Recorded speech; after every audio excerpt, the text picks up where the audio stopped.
পৃথিবীতে তিনটা মসজিদ সবচাইতে শ্রেষ্ঠ মসজিদ। কয়টা? আওয়াজ করে বলেন না। এক নাম্বার মসজিদুল হারাম, ফাওয়াল্লু উজুহাকুম শাতরা, যেখানেই তোমরা নামাজ পড়ো না কেন মসজিদের হারামের দিকে হয়ে নামাজ পড়ো। কেবলা কোন দিকে আজকে? এদিকে, এইদিকে কেবলা। আমি যদি এদিকে হয়ে পড়ি নামাজ হবে না? হবে না কেন? কারণ কেবলামুখী হয়ে নামাজ পড়া ফরজ। চিল্লায় বলেন ঠিক কিনা? মসজিদুল হারাম পৃথিবীর প্রথম মসজিদ। ওখানে একটা ঘর আছে, ঘরটার নাম হলো কাবা।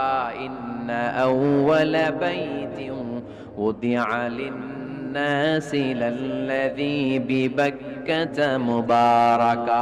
এই পৃথিবীর প্রথম ঘর, যেই ঘরটা স্থাপিত হয়েছে বাক্কা শহরে।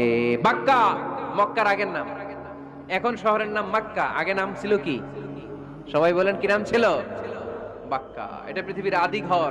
সব নবীদের পরশধন্য পদধূলিতে এই জায়গাটা বরকতময় হয়েছে। এটা এমন ঘর যেই ঘরের চারদিকে এক রাকাত নামাজ পড়লে 1,00,000 রাকাতের সওয়াব পাওয়া যায়। হজ উমরা করেছেন কে কে দেখি? হজ উমরা করেছেন আপনারা না? মাশাআল্লাহ। আমরা যারা করতে পারি নাই, আল্লাহ তাদেরকেও তৌফিক দাও। আমরা যেন এই কাবা ঘরে যে প্রাণ ভরে সালাত আদায় করতে পারি, আল্লাহ তৌফিক দান করো। আমরা যেন মসজিদে নববীতে যে প্রাণ ভরে সালাত করতে পারি, তৌফিক দান করো। আল্লাহর হাবিব সাল্লাল্লাহু আলাইহি ইসলামের কবরের সামনে দাঁড়িয়ে যেন আমরা প্রাণ খুলে মন প্রাণ উজাড় করে বিশ্বনবী সাল্লাল্লাহু আলাইহি ইসলামকে সালাম দিতে পারি, আল্লাহ তৌফিক দান করো। এই কাবা ঘরকে কেন্দ্র করে প্রতিদিন 100টা রহমত নাজিল হয়। আওয়াজ করে বলেন কয়টা? আল্লাহর হাবিব বললেন প্রতিদিন প্রতিনিয়ত 100টা রহমত নাজিল হতেই থাকে। 60টা রহমত তাদের উপর নাজিল হয় যারা কাবা ঘরের চারদিকে তাওয়াফ করে। 40 লিল মুসাল্লিন, বাকি 40টা নাজিল হয় যারা কাবা ঘরের পাশে নামাজ পড়ে। ওয়া 20 লিন নাযিরিনা ইলাল কাবা, বাকি 20টা রহমত প্রতিনিয়ত নাজিল হয় যারা তাওয়াফ করে না, সালাত আদায় করে না, শুধু কাবার গিলাফের দিকে তাকিয়ে থাকে। কাবার দিকে তাকায় থাকলেই সওয়াব। সুবহানাল্লাহ পড়েন। এক রাকাতে কয় লক্ষ রাকাতের সওয়াব।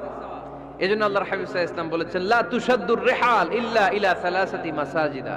স্পেশাল ভার্চু এন্ড রিওয়ার্ড, বিশেষ সওয়াবের নিয়তে পৃথিবীর এই তিনটা জায়গা ছাড়া কোথাও নিয়ত করে ভ্রমণ করা জায়েজ নাই। এক হচ্ছে মসজিদুল হারাম, দুই হচ্ছে মসজিদ নববী, তিন হচ্ছে মসজিদুল আকসা। এই তিনটা মসজিদ ছাড়া পৃথিবীর কোন মসজিদে নিয়ত করে সফর করা যাবে না। বিশেষ নিয়তে সফর করা যাবে না, যে আমি যদি এই মৌলভীবাজারের জামে মসজিদে যাই বেশি সওয়াব পাওয়া যাবে, এই নিয়তে সফর করা যাবে না। বেশি সওয়াব শুধু এই তিন মসজিদে। মসজিদুল হারামে এক রাকাতে কত রাকাতের সওয়াব? কথা কয় না, বুঝে নাই বোধহয়। কয় লক্ষ? আর মসজিদে নববীতে এক রাকাতে 1000 রাকাতের সওয়াব। আরেক বর্ণনায় আছে 50,000। বর্ণনাটা দুর্বল। সহিহ বর্ণনায় এসেছে এক রাকাতে 1000 রাকাতের সওয়াব। মসজিদুল আকসায় সালাত করলে এক রাকাতে, এক বর্ণনায় এসেছে 250 রাকাতের সওয়াব, আরেক বর্ণনায় এসেছে 500 রাকাতের সওয়াব।